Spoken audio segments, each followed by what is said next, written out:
اللہ تبارک و تعالیٰ کا ارشاد ہے، اے لوگو تمہارے لیے رسول اللہ صلی اللہ علیہ وسلم کی ذات میں، آپ کی زندگی میں ایک بہترین نمونہ اور آئیڈیل موجود ہے۔ یہ نمونہ اور یہ ایک آئیڈیل رسول اللہ صلی اللہ علیہ وسلم کی جو زندگی ہمارے آپ کے لیے، قیامت تک آنے والے لوگوں کے لیے جو بنائی گئی ہے، یہ صرف نماز، روزہ، حج، زکوٰۃ کے حد تک محدود نہیں ہے۔ عام طور پر ہم مسلمان یہ سوچتے ہیں کہ صرف نماز پڑھنا، روزہ رکھنا، زکوٰۃ دینا، حج کرنا، یہی معاملات بس دینی معاملات ہیں۔ اگر کوئی شخص ان کی پابندی کر لیتا ہے تو ہم اس کو دیندار سمجھتے ہیں، شریف سمجھتے ہیں، پکا مسلمان سمجھتے ہیں۔ جو ان کی پابندی نہیں کرتا اس کو ہم گناہگار، بے دین اور دوسرے ناموں سے پکارتے ہیں۔ یہ ہماری بہت ہی محدود سوچ ہے۔ اسلام دین جو رسول اللہ صلی اللہ علیہ وسلم نے ہمیں، آپ کو، اپنی امت کو جو دین لا کر دیا، وہ اتنا مختصر، اتنا شارٹ، اتنا چھوٹا نہیں ہے کہ جس میں صرف روزہ، نماز، زکوٰۃ، حج ہی ہو۔ ایسا نہیں، یہ بھی دین کا ایک اہم حصہ ہے جو حقوق اللہ سے متعلق ہے، اللہ کے حقوق سے متعلق ہے۔ دین کا ایک بہت ہی بڑا حصہ وہ معاملات حقوق العباد سے متعلق ہے کہ جس میں بندے جو دنیا میں آپس میں ایک دوسرے کے ساتھ مل جل کر رہتے ہیں، لوگوں کا آپس میں ایک دوسرے کے اوپر کیا حق ہے، اس حق کی ادائیگی کس حد تک ہوئی، کس کے ساتھ کس کا کیا معاملہ ہے، کسی کا کسی پر قرض ہے تو اس قرض کی ادائیگی ہوئی کہ نہیں ہوئی، کسی نے کسی کی چیز بغیر اجازت کے لے لی تو اس کے بعد جب معلوم ہوا مالک کو تو اس سے معاف کرایا کہ نہیں کرایا، وہ چیز واپس کرائی کہ نہیں کرائی۔ یہ سارے معاملات جو ہیں وہ حقوق العباد سے متعلق ہیں، جو دین کا ایک بہت بڑا حصہ ہے، اور یہ عام طور پر ہماری زندگیوں سے اوجھل ہے۔ اس کے بارے میں توجہ ذرا کم رہتی ہے، جبکہ ہم دیکھتے ہیں رسول اللہ صلی اللہ علیہ وسلم کو کہ آپ علیہ السلام نے اپنی زندگی میں یہ اعلان کیا کہ بھائی اگر کسی کا میرے اوپر کچھ قرض ہے یا کسی کا کوئی معاملہ، کسی کی کوئی چیز، کسی کا کوئی حق اگر میرے اوپر کسی کا باقی رہ گیا ہے تو مجھ سے وصول کر لے۔ اب بظاہر مجھے نہیں لگتا کہ دنیا میں اب میں زیادہ دن رہوں۔ رسول اللہ صلی اللہ علیہ وسلم کا جب انتقال ہوا، انتقال کے بعد حضرت صدیق اکبر رضی اللہ عنہ پہلے خلیفہ بنے، ہم سب جانتے ہیں۔ ابوبکر صدیق رضی اللہ عنہ نے اپنے زمانے خلافت میں یہ اعلان کروایا، خاص طور پر حج کے دنوں میں جمرہ عقبہ، جہاں وہ مینا میں جو ایک وادی ہے، وہاں پر یہ باقاعدہ ایک پکارنے والا کھڑا ہو کر کے پکارتا تھا کہ کسی پر اگر کسی کے رسول اللہ صلی اللہ علیہ وسلم کے اوپر کسی کا کوئی قرض ہے، کوئی حق اگر باقی رہ گیا ہو تو وہ آ کر کے ابوبکر صدیق سے لے لے۔ یہ اعلان ہوتا رہا حضرت فاروق اعظم کے زمانے میں، حضرت عثمان کے زمانے میں، حضرت علی کے زمانے میں، حضرت علی رضی اللہ عنہ کے زمانے کے بعد، حضرت حسن کے دور میں، اور اس کے بعد حضرت حسین کی زندگی میں یہ اعلان مسلسل آپ علیہ السلام کی وفات کے 40 سال تک یہ اعلان کیا جاتا رہا کہ اگر کسی کا کوئی قرضہ، کسی کا کوئی حق، کسی کا کوئی معاملہ، کسی کا کوئی لین دین اگر محمد الرسول اللہ صلی اللہ علیہ وسلم پر باقی رہ گیا تھا تو وہ آ کر کے ہم سے خلفائے راشدین میں سے جو بھی ہیں یا ان کے بعد جو ان کے وارثین حسن اور حسین، جنہوں نے یہ اعلانات کرا ہے کہ آ کر کے محمد الرسول اللہ کے گھر والوں کے وارثین سے آ کر کے اپنا حق لے لے۔ 40 سال تک یہ اعلان کرایا جاتا ہے۔ یہ کتنا اہم مسئلہ ہے۔ ہم لوگ تو سوچتے ہیں کہ نہیں، کسی کا کچھ لے لیا،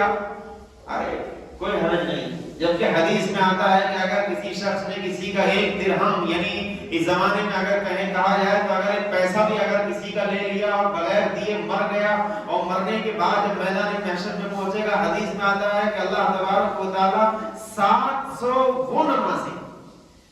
نمازیں جو 700 کی تعداد میں ہوں گی، وہ نمازیں جو دنیا میں بندے نے اللہ کے لیے پڑھی، اور ایسی نمازیں جن نمازوں کو اللہ نے قبول کر لیا،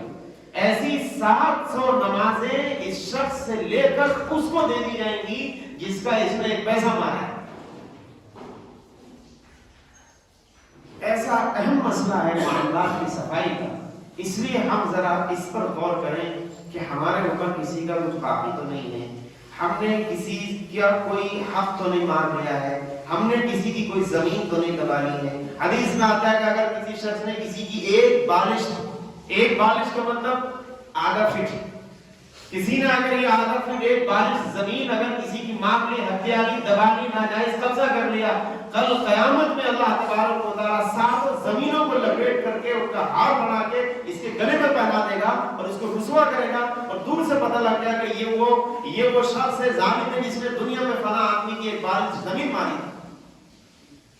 ہم لوگ جو ذرا سی بات پر لڑنے لگتے ہیں نا، دیوار سیدھی کرنے کے چکر میں دوسرے کی آپ 1 فٹ ختم ہو جاتی ہے، اس کو تو پتہ ہی نہیں،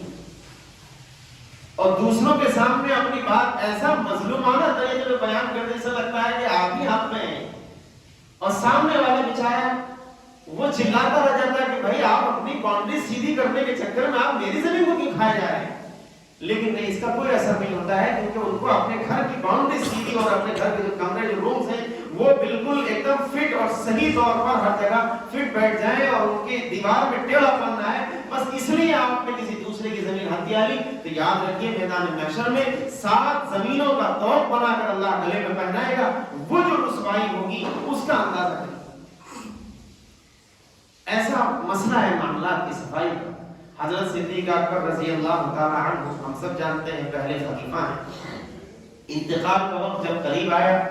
اپنے خادم معیقین رضی اللہ عنہ جو ان کا سودا وغیرہ بازار سے لاتا تھا اس کو بلایا کہ بھئی معیقین تمہارا کچھ میرے اوپر باقی تو نہیں ہے، کیونکہ تم اکثر گھر کا سامان خرید کے لاتے ہو بازار سے، مارکیٹ سے، تو عام طور پر ہوتا یہ ہے کہ جب پیسہ بچتا ہے سبزی کی، اگر سبزی والے کو 20 روپے دیے اس نے 5 واپس کر دی تو 5 روپے عام طور پر لوگ لیتے نہیں ہیں کہ چلو یہ انڈرسٹینڈنگ ہے کہ چلو 5 واپس بھی لیں گے تب بھی چلے گا، یہ عام طور پہ ایسا ہوتا ہے۔ صدیق اکبر نے ان کو بلایا، پوچھا تمہارا کچھ باقی تو نہیں؟ کہا کہ بس 1 مرتبہ 1 درہم میرا آپ پہ باقی رہ گیا ہے، لیکن وہ بھی کوئی ایسی چیز نہیں ہے جس کا میں مطالبہ کروں، میری طرف سے وہ معاف ہے۔ صدیق اکبر نے فرمایا کہ نہیں، آخرت میں اپنے اعمال نامے میں تمہارا قرض شامل کر لوں یہ نہیں ہو سکتا۔ فوراً اپنی بیٹی عائشہ سے کہا بیٹا اس معیقین کا 1 درہم جو اس کا میرے اوپر قرض ہے اس کو فوراً ادا کر۔ یہ معاملات کی صفائی ہوتی ہے۔ حضرت عمر بن خطاب رضی اللہ تعالی عنہ کا جب انتقال کا وقت قریب آیا، ہم سب جانتے ہیں کہ فجر کی نماز پڑھا رہے تھے، نماز کے دوران ہی ایک آتش پرست مجوسی ایک غلام نے آ کر کے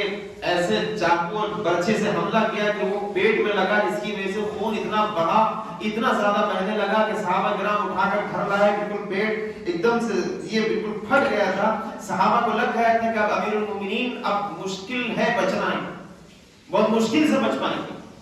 حضرت عمر رضی اللہ عنہ کو بھی احساس ہو گیا کہ میرا انتقال اب کسی وقت بھی ہو سکتا ہے۔ اپنے بیٹے عبداللہ کو کہا کہ بیٹا آؤ، اور جا کر کے اماں عائشہ ام المومنین حضرت عائشہ رضی اللہ عنہ کے گھر جاؤ، اور جا کر کے کہو کہ اماں عائشہ جہاں پر رسول اللہ صلی اللہ علیہ وسلم مدفون ہے، جہاں پر آپ علیہ السلام کے پیارے صحابی صدیق اکبر مدفون ہیں، یعنی جو آپ کا روضہ مبارک ہے، اے اماں عائشہ عمر چاہتا ہے، عمر کا دل یہ چاہتا ہے کہ اس کو اپنے دونوں ساتھیوں کے ساتھ ہی دفن کیا جائے، جاؤ بیٹا جا کر کے اماں عائشہ سے اجازت لے کر آؤ۔ عبداللہ ابن عمر گئے، جا کر کے اماں عائشہ کو سلام کیا، اور حضرت عمر کی یہ خواہش اور یہ مطالبہ یہ بات حضرت عائشہ کے سامنے رکھی۔ حضرت عائشہ اس وقت رو رہی تھی، انہوں نے کہا کہ یہ جگہ تو میں نے اپنے لیے رکھی تھی، لیکن حضرت عائشہ نے کہا کہ میں ٹھیک ہے، عمر کے مطالبے کو میں نہیں ٹھکرا سکتی، عمر کی خواہش کو میں نہیں، میری خواہش تو یہ تھی کہ یہاں میں دفن کی جاتی کیونکہ رسول اللہ میرے شوہر ہیں، صدیق اکبر میرے والد ہیں۔ میری خواہش تو یہ تھی کہ میں یہاں پر دفن ہوتی، لیکن امیر المومنین اگر یہ چاہتے ہیں تو میں ان کو ترجیح دوں گی، میری طرف سے اجازت ہے، ان کو جا کر کہہ دو کہ آپ کی وصیت کے مطابق آپ کے جنازے کے ساتھ عمل کیا جائے۔ عبداللہ ابن عمر گئے، جا کر اپنے ابا کو بتایا کہ اماں عائشہ نے تو اجازت دے دی ہے۔ معاملات کی صفائی کا اندازہ اس سے آپ لگائیے، امیر المومنین نے یہ کہا کہ بیٹا ہو سکتا ہے اماں عائشہ نے اس وجہ سے اجازت دے دی ہو کہ میں امیر المومنین ہوں، میں بادشاہ وقت اور خلیفہ وقت ہوں، ہو سکتا ہے میرے دباؤ میں آ کر میرے اثر و رسوخ کی وجہ سے اماں عائشہ نے اجازت دے دی ہو۔ ابھی میرا دل مطمئن نہیں ہوا، جب میرا انتقال ہو جائے تو بیٹا ایک بار پھر سے پوچھ لینا۔ اس کے بعد پھر سے ایک بار پوچھا گیا انتقال کے بعد، تب جا کر حضرت عمر رضی اللہ عنہ کی تدفین، جو روزے مبارک میں 3 قبریں ہیں اس میں ایک حضرت عمر رضی اللہ عنہ کی قبر ہے، تب جا کر ہوئی۔ اتنی صفائی معاملات کی ہے، کیا کوئی کر سکتا ہے، کیا کوئی سوچ سکتا ہے کہ ایسا خلیفہ، اتنا بڑا امیر المومنین خلیفۃ المسلمین، جس کے نام سے قیصر و کسریٰ بڑے بڑے بادشاہ اس کے نام کو سن کر کانپتے ہوں، وہ معاملات کا اتنا صاف ہو سکتا ہے؟ یہ انسان ذرا سوچے کتنی فکر تھی ان صحابہ کرام کو۔ رسول اللہ صلی اللہ علیہ وسلم کے ایک خادم ہوا کرتے تھے، عام طور پر سفر میں آپ کے ساتھ رہتے تھے۔ دوران سفر آپ علیہ السلام کو سواری پر سوار کرنا، آپ کی اونٹنی کو پکڑ کر کہیں باندھ دینا، اس طرح کی خدمت ان کے سپرد تھی۔ ایک مرتبہ دوران سفر کسی دشمن نے تیر چلایا، تیر تو رسول اللہ صلی اللہ علیہ وسلم نے چلایا، لیکن سامنے چونکہ وہ خادم تھے اس لیے ان کی گردن پہ تیر لگا اور پار نکل گیا، وہیں پر انتقال کر گیا۔ صحابہ نے کہا کہ کتنی پیاری موت ہے، کتنی پیاری موت ہے کہ رسول اللہ کی خدمت کرتے کرتے دوران سفر ان کو شہادت نصیب ہوئی۔ آپ نے ارشاد فرمایا کہ نہیں، یہ جہنم میں جائے گا۔ صحابہ حیران کہ جس نے خدمت کی ہو رسول اللہ کی، جو خدمت کرتے کرتے اس نے جان دی ہے، وہ جہنم میں جائے گا۔ آپ نے فرمایا ہاں، ایک مرتبہ میدان جہاد میں فتح نصیب ہوئی اور اس وقت مال غنیمت جب آیا اور اس مال غنیمت میں سے اس شخص نے کچھ خیانت کر لی تھی، کوئی سامان چوری کر لیا تھا، وہ ابھی تک واپس نہیں کیا، جس کے نتیجے میں یہ شخص جہنم میں جائے گا۔ ایسی باتیں رسول اللہ صلی اللہ علیہ وسلم کی سیرت میں ہمیں اور آپ کو کثرت سے مل جائیں گی۔ اسی لیے قرآن نے کہا اے لوگو لقد کان لکم فی رسول اللہ اسوۃ حسنہ، اے لوگو رسول اللہ کی زندگی میں تمہارے لیے بہترین نمونہ، بہترین اسوہ اور آئیڈیل موجود ہے۔ میں نے جیسا کہ کہا کہ یہ آئیڈیل صرف روزہ نماز کی حد تک نہیں ہے، یہ آئیڈیل جو رسول اللہ صلی اللہ علیہ وسلم کی زندگی کو بنایا گیا ہے، یہ معاملات کی صفائی میں بھی آئیڈیل ہے کہ ہم لوگ ذرا غور کریں، سوچیں۔ حدیث میں آتا ہے کہ ایک شہید جس کا درجہ سب سے بڑا ہوا ہے، شہید کے بارے میں آتا ہے حدیث میں کہ دنیا میں ہر شخص دنیا سے جانے کے بعد جنت میں جب پہنچ جائے گا تو کسی جنتی سے کوئی جنتی دنیا میں آنے کے بارے میں نہیں سوچے گا اور آنے کی خواہش نہیں کرے گا، لیکن شہید ایک ایسا شخص ہوگا جو یہ چاہے گا، اللہ سے تمنا کرے گا اللہ دنیا میں ایک بار اور بھیج دیجئے تاکہ آپ کے راستے میں جو مجھے جان قربان کرنے میں جو لذت اور مزہ مجھے حاصل ہوا تھا میں دوبارہ وہ چک کر کے آؤں۔ ایسا درجے والا، ایسا مقام و مرتبے والا شہید، حدیث میں آتا ہے کہ ایک شہید قیامت کے دن کو اس کو بلایا جائے گا، اللہ کہے گا کہ دیکھو تم شہید ہو تو جنت کے حقدار، تمہارے لیے جنت ہی ہے، تم جنتی ہو، لیکن تم نے جو کہ ایک موقع پر خیانت کی تھی، مال غنیمت جو مسلمانوں کا تمام مجاہدین کا حق ہے وہ سب میں تقسیم ہونا چاہیے تھا شریعت کے حساب سے، لیکن تم نے اس تقسیم سے پہلے ہی اس میں سے ایک چادر یا کوئی چیز چرا لی تھی جو خیانت تھی، جو معاملات کی صفائی کے تعلق سے بہت ہی خراب چیز تھی، اس لیے وہ چادر، وہ چیز جو تم نے خیانت کی وہ جہنم میں ہے، جاؤ اس کو لے کر کے آؤ اور اس کے بعد تم جنت میں جانا۔ حدیث میں آتا ہے کہ یہ شخص جائے گا جہنم میں اور جہنم کے بالکل نیچے تہ کے اندر وہ سامان پڑا ہوگا، یہ شخص اس کو نکالے گا، نکال کر جیسے ہی جہنم کے منہ تک پہنچے گا پھر سے وہ سامان چھوٹ جائے گا، پھر سے نیچے جائے گا، پھر سے وہ سامان چھوٹے گا، پھر سے نیچے جائے گا، یہ کیفیت اس کی ہوتی رہے گی۔ یہ عذاب اللہ کی طرف سے ایک شہید جس نے اپنی جان قربان کر دی اس کے لیے یہ مسئلہ ہے۔ ہم لوگ جو کسی کا لے کر کے جو بے فکر ہو کر کے بیٹھے ہوئے ہیں کہ نہیں ٹھیک ہے دے دیں گے، کسی سے پوچھو قرض کسی کا ہے 5,000 10,000 جتنا جس کا معاملات دنیا ہے، معاملات تو یقیناً ایک دوسرے کے ساتھ ایک دوسرے سے لوگ جڑے ہوئے ہیں، لیکن اس کا مطلب یہ نہیں ہے کہ ہم کسی کا لے کے دیں ہی نہیں، فون ہی نہ اٹھائیں، وعدے پہ وعدے کرتے چلے جائیں۔ اس بیچارے کے گھر میں کوئی پریشانی ہے، بیٹی کی شادی ہے یا کوئی بیمار ہے، بچے کا ایڈمیشن ہے، فیس جمع کرنی ہے، ساری مصیبتیں پریشانیاں وہ اپنے جھیل رہا ہے اور آپ کے اوپر اس کا پیسہ ہے، بار بار آپ سے مانگتا ہے، آپ کا اپنا کوئی خرچہ تو رک نہیں رہا ہے، آپ کی اپنی عیاشی پہ کوئی لگام نہیں لگی ہوئی ہے، آپ کے جو اخراجات اور جو آپ کی جو خواہش پرستی جو آپ کے اندر تھی دوسرے کا پیسہ استعمال کر کے اس پر تو کوئی لگام نہیں ہے، آپ دوسرے کو آپ پریشان کیے ہوئے ہیں۔ اگر چاہیں تو اپنی ضروریات کو کسی حد تک روک کر کے اس بیچارے کا قرض ادا کر کے اس کی زندگی کو بھی سہولت اور خوشحال والی زندگی اس کو بنا سکتے ہیں، لیکن نہیں، دینا نہیں چاہتے۔ یہ بڑا ہی سنگین مسئلہ ہے۔ معاملات کی صفائی کے تعلق سے اگر ہم لوگ کوتاہی اگر کرتے چلے گئے تو پھر یقیناً اس میں پھنس جائیں گے، اور جب تک اللہ تبارک و تعالیٰ کی طرف سے ہمیں معافی اور معافی بھی اس وقت تک نہیں ملے گی جب تک کہ جس کا معاملہ ہے جو صاحب معاملہ جب تک وہ خود معاف نہ کرے۔